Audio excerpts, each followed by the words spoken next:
मंगलहारी द्रव्य औषधशरथ अजर बिहारी।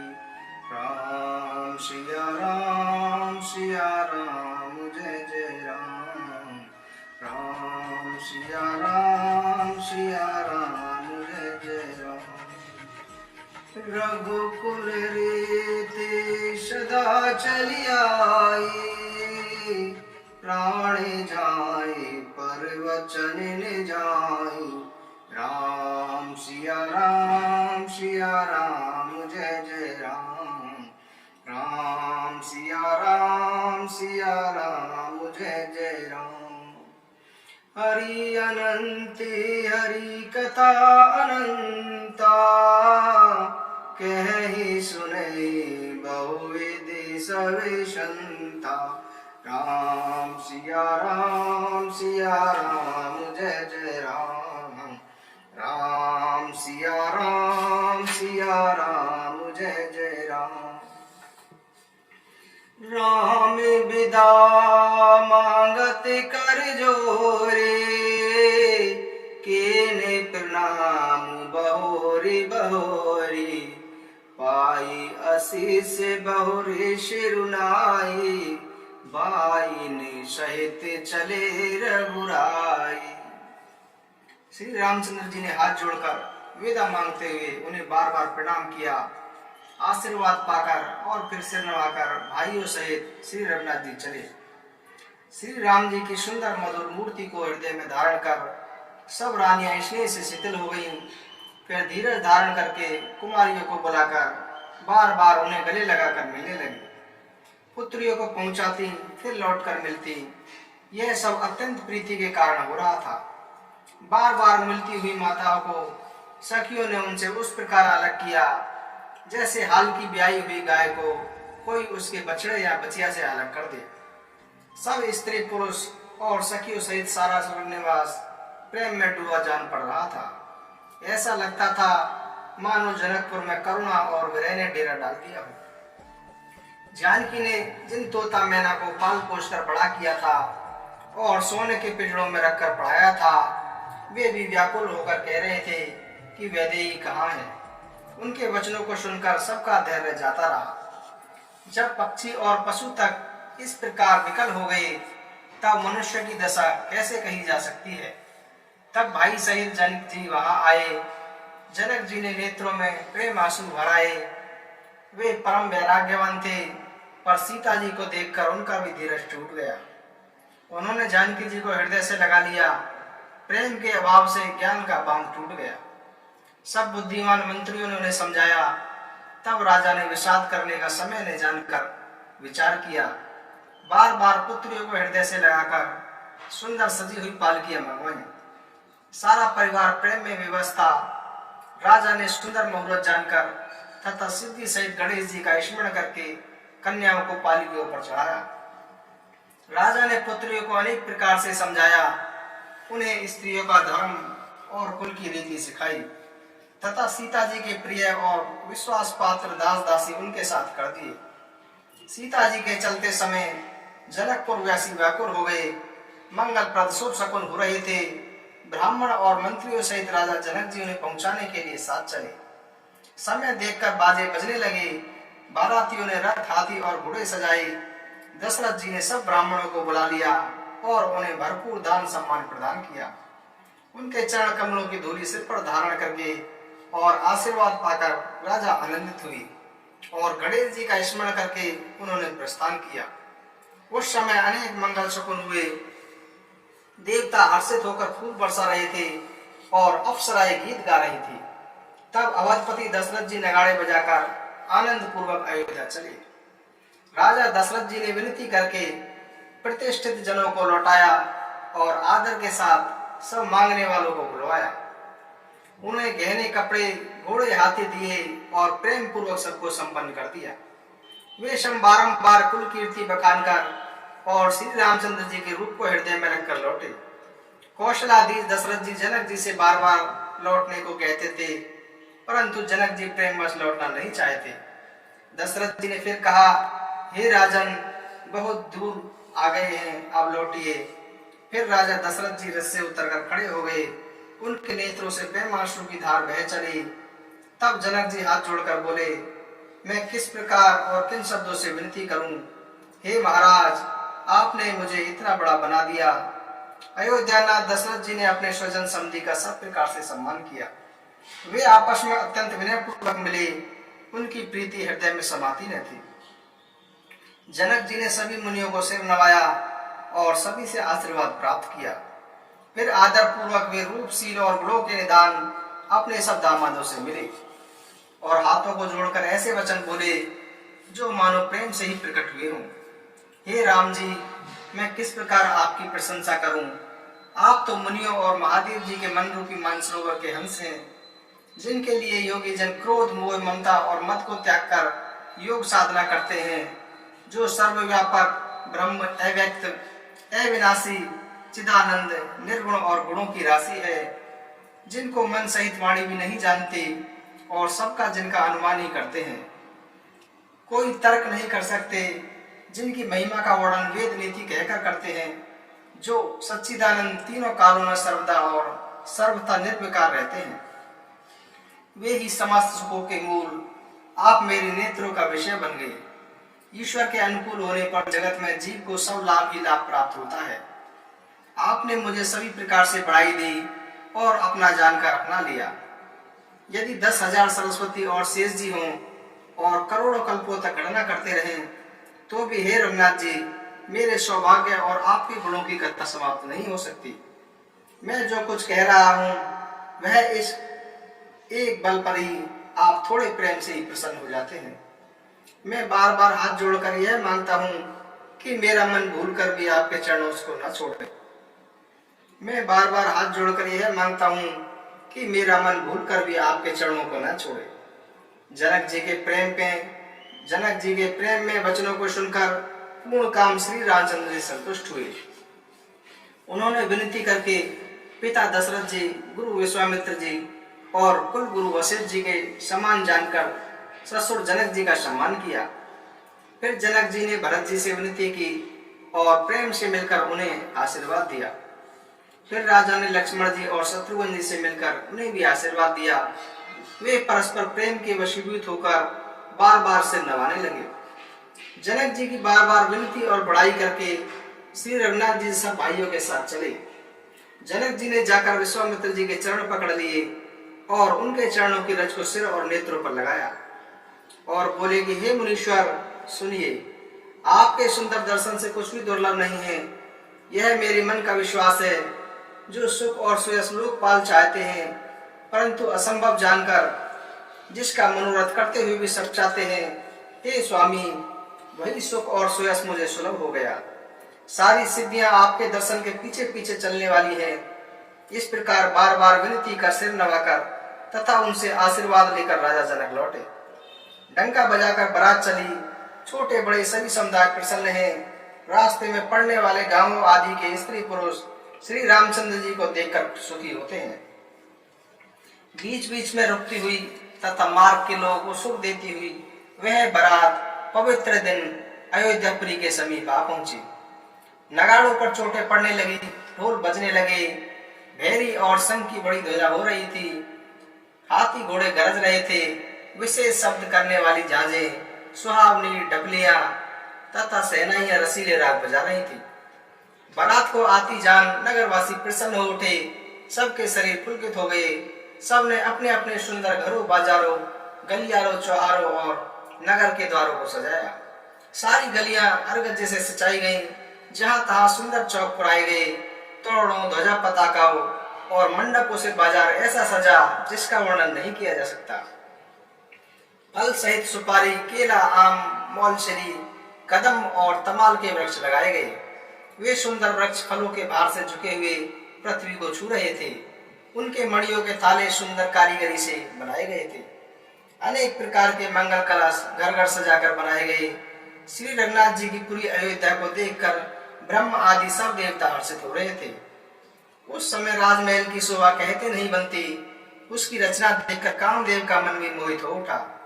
मंगल शकुन मनोहरता, रिद्धि सिद्धि, सुख सुहावनी संपत्ति तथा सब प्रकार के आनंद मानो सुंदर शरीर धड़ धड़ कर दशरथ जी के घर में छा गए। श्री रामचंद्र जी और सीता जी के दर्शनों की भला किसे लालसा न होगी। सुहागनी स्त्रियां झुंड के झुंड बनाकर चली, जो अपनी छवि से कामदेव की स्त्री रति का भी निरादर कर रही थी। सभी सुंदर मंगल द्रव्य एवं आरती सजाए हुए गा रही थी, मानो सरस्वती जी अनेक वेश धारण किए गा रही हूँ। राजमहल में आनंद के मारे शोर मच रहा था। उस समय का सुख का वर्णन नहीं किया जा सकता। कौशल्या जी आदि श्री रामचंद्र जी की सब माताएं प्रेमवश होने के कारण शरीर की सुध ही भूल गईं। गणेश जी और शिव जी का पूजन करके उन्होंने ब्राह्मणों को अनेक प्रकार का दान दिया। वे इतनी प्रसन्न थी मानो किसी दरिद्र को चारों पदार्थ मिल गए हों। सुख और आनंद से विवश होने के कारण सब माताओं के शरीर शिथिल हो गए। उनके चरण चलते नहीं थे। श्री रामचंद्र जी के दर्शनों के लिए वे अति अनुराग पूर्वक परचन का सब सामान सजाने लगी। अनेक प्रकार के बाजे बज रहे थे। सुमित्रा जी ने आनंद पूर्वक मंगल साज सजाए थे। हल्दी, दूध, दही, पत्ते, फूल, पान और सुपारी आदि मंगल की मूल वस्तुएं तथा अक्षत, अकुए, गौरोचन, लावा और तुलसी की सुंदर मंजरियां सुशोभित थी। अनेक रंगों से चित्रित किए हुए सहज सुहावने स्वर्ण कलश ऐसे लगते थे मानो कामदेव के पक्षियों ने घोंसले बनाए हैं। सगुन की सुगंधित वस्तुओं का वर्णन नहीं किया जा सकता। सब रानियां मंगल साज सजा रही थी तथा अनेक प्रकार की आरती बनाकर आनंदित होकर सुंदर मंगलगान कर रही थी। सोने के थालों को मांगलिक वस्तुओं से भरकर अपने कमल के समान कोमल हाथों में लिए हुए माताएं आनंदित होकर प्रसन्न करने चली। उनके शरीर पुलकित हो उठे। धूप के धुएं से आकाश ऐसे काला हो गया मानो सावन के बादल घुमड़ घुमड़ कर छा गए हों। देवता कल्प वृक्ष के फूलों की मालाएं बरसा रहे थे। वे ऐसे लगती थी मानो बगलों की पंक्ति मन को अपनी ओर आकर्षित कर रही हों। सुंदर मड़ियों से बने बंधनवार ऐसे मालूम होते थे मानो इंद्रधनुष सजाए गए हों।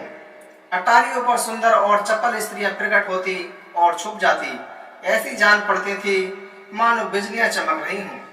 नगाड़ों की ध्वजी मानो बादलों की घोर गर्जना की। याचक गणपति है, मेढक और मोर थे। देवता पवित्र सुगंध रूपी जल बरसा रहे थे, जिससे खेती के समान नगर के सब स्त्री पुरुष हर्षित हो रहे थे। प्रवेश का सब समय जानकर गुरु वशिष्ठ जी ने आज्ञा दी। तब रघुकुल मणि महाराज दशरथ जी ने शिव जी, पार्वती जी और गणेश जी का स्मरण करके समाज सहित आनंदित होकर नगर में प्रवेश किया। शकुन हो रहे थे। देवता दुदंबी बजा बजा कर फूल बरसा रहे थे। देवताओं की स्त्रियां आनंदित होकर सुंदर मंगल गीत गान कर रही थी। अनेक प्रकार के बाजे बजने लगे। आकाश में देवता और नगर में सब लोग प्रेम मग्न थे। बाराती ऐसे बने ठने थे कि उनका वर्णन नहीं किया जा सकता। वे परम आनंदित थे। सुख उनके मन में समाता नहीं था। नगर की स्त्रियां आनंदित होकर आरती उतार रही थी और सुंदर चारों कुमारों को देखकर हर्षित हो रही थी। पालकियों से सुंदर पर्दे हटा हटा कर वे दुल्हनियों को देखकर सुखी हो रही थी। इस प्रकार सबको सुख देते हुए सब राजद्वार पर आए। माताएं आनंदित होकर बहुओं सहित कुमारों का प्रसन्न करने लगी। वे बार बार आरती उतार रही थी। उस प्रेम और आनंद को कौन जान सकता है। अनेक प्रकार के आभूषण, रत्न और वस्त्र तथा अनेक प्रकार की अन्य वस्तुएं नौचावर कर रही हैं। चारों मनोहर जोड़ियों को देखकर सरस्वती ने सारी उपमाओं को खोज डाला, पर कोई उपमा देते नहीं बनी। तब हारकर वे भी श्री राम जी के रूप में अनुरक्त होकर एकटक देखती रह गई।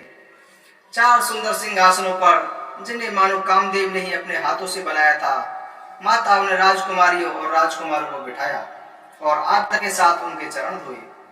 फिर वैदिक विधि के अनुसार दूल्हे और दुल्हनों के धूप, दीप, नैवेद्य आदि के द्वारा पूजा की। माताएं बार बार आरती उतार रही थी।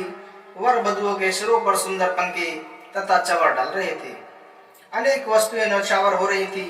सभी माताएं आनंद से भरी हुई ऐसी सुशोभित हो रही थी मानो योगी ने परम तत्व प्राप्त कर लिया हो अथवा सदा के रोगी ने मानो अमृत पा लिया हो। जन्म का दरिद्री मानो पारस पा गया हो। अंधे को सुंदर नेत्रों का लाभ हुआ। गूंगे ने मुख में मानो सरस्वती आविराजी हो और सुरवीर ने मानो युद्ध में विजय प्राप्त कर ली हो। माताएं लोक रीति करती हुई दूल्हा दुल्हन सब चाहते इस महान आनंद और विनोद को देखकर श्री रामचंद्र जी मन ही मन मुस्कुरा रहे हैं। मन की सब इच्छाएं पूरी हुई जानकर देवता और पितरों का भली भांति पूजन किया गया। सबकी वंदना करके माता यही वरदान मांग रही थी कि भाइयों सहित श्री राम जी का कल्याण हो। देवता अंतरिक्ष से आशीर्वाद दे रहे थे, जिन्हें माताएं आनंदित होकर आंचल में भरकर स्वीकार कर रही थी। इसके बाद राजा दशरथ ने बरातियों को बुला लिया और उन्हें सवारियां, वस्त्र, रत्न और आभूषण आदि प्रदान किए। आज्ञा पाकर तथा श्री राम जी के रूप को हृदय में रखकर वे सब आनंदित होकर अपने अपने घर गए। नगर के समस्त स्त्री पुरुषों को राजा ने कपड़े और गहने पहनाए, घर घर बधावे बजने लगे। याचक लोग जो मांगते राजा प्रसन्न होकर उन्हें वही दे देते। सभी सेवकों और बाजे वालों को राजा ने अनेक प्रकार के दान सम्मान से संतुष्ट किया। सब वंदन करके आशीर्वाद देते और समूह गुणों की कथा गाते थे। तब गुरु और ब्राह्मणों सहित राजा दशरथ ने महल में प्रवेश किया। वशिष्ठ जी ने आज्ञा दी, उसे लोक और वेद विधि के अनुसार राजा ने आदर पूर्वक किया। ब्राह्मणों की भीड़ देखकर तथा अपने को बड़भागी जानकर सब रानियां आदर के साथ उठी। चरण धोकर उन्होंने सबको स्नान कराया और राजा ने भली भांति पूजन करके उन्हें भोजन कराया। आदर, दान और प्रेम से पुष्ट होकर वे संतुष्ट मन से आशीर्वाद देते हुए चले। महाराजा दशरथ ने गादी पुत्र विश्वामित्र जी की अनेक प्रकार से पूजा अर्चना की और कहा कि हे नाथ, मेरे समान धन्य दूसरा कोई नहीं है। दशरथ जी ने उनकी बहुत प्रशंसा की और रानियों सहित उनको चरण धूलि को ग्रहण किया। उन्हें महल के भीतर ठहरने का उत्तम स्थान प्रदान किया, जिसमें राजा और महल की सभी रानियां उनकी इच्छा अनुसार उनके आराम का ध्यान रख सकें।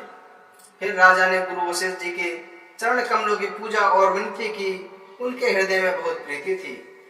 बहुओं सहित सब राजकुमार और सब रानियां समेत राजा बार बार गुरु जी के चरणों की वंदना करते थे और मुनीश्वर आशीर्वाद देते थे।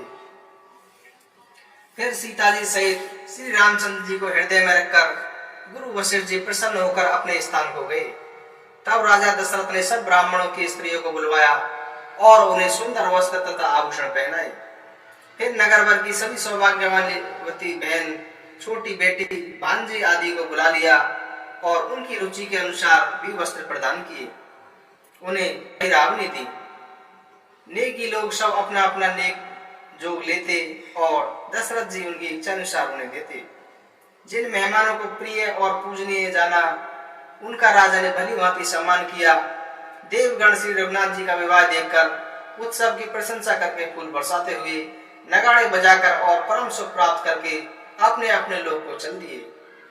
मंगले भवने अमंगल हारे, दवहु सुदशरथ अजय बिहारी। राम सिया राम, सिया राम जय जय राम। राम सिया राम, सिया राम जय जय राम। जब तेरा मुँह ब्याही घर आए, नित्य नव मंगल मोद सजाए। राम सिया राम, सिया राम जय जय राम। राम सिया राम, सिया राम जय जय राम। भुवनी चारी दश भूधर भारी, सुकृत मेघ बरसई सुख भारी। राम सिया राम, सिया राम जय जय राम। राम सिया राम, सिया राम जय जय राम। रिद्धि सिद्धि संपत्ति नदी सुहाई, उमगी अवध अम्बुदे कहुआई। राम सिया राम, सिया राम जय जय राम। राम सिया राम, सिया राम जय जय राम। जेश काम नरे सुनहि जगावहि, सुख संपत्ति नाना विधि पावहि। राम सिया राम, सिया राम जय जय राम। राम सिया राम, सिया राम जय जय राम। मंगली भवने अमंगल हारी, उमा सहित जय जपत पुरारी। राम सिया राम जय जय राम। राम सिया राम जय जय राम। निर्मली मणि जने सो मोहि पावा, मोहि कपट चले छिद्र निभावा। राम सिया राम जय जय राम। राम सिया राम जय जय राम। कलयुग केवल नाम आधारा, सुमेरे सुमेरे नर होते रही पारा। राम सिया राम जय जय राम। राम सिया राम जय जय राम। ओम श्री राम रामाय नमः। ओम श्री राम रामाय नमः। ओम श्री राम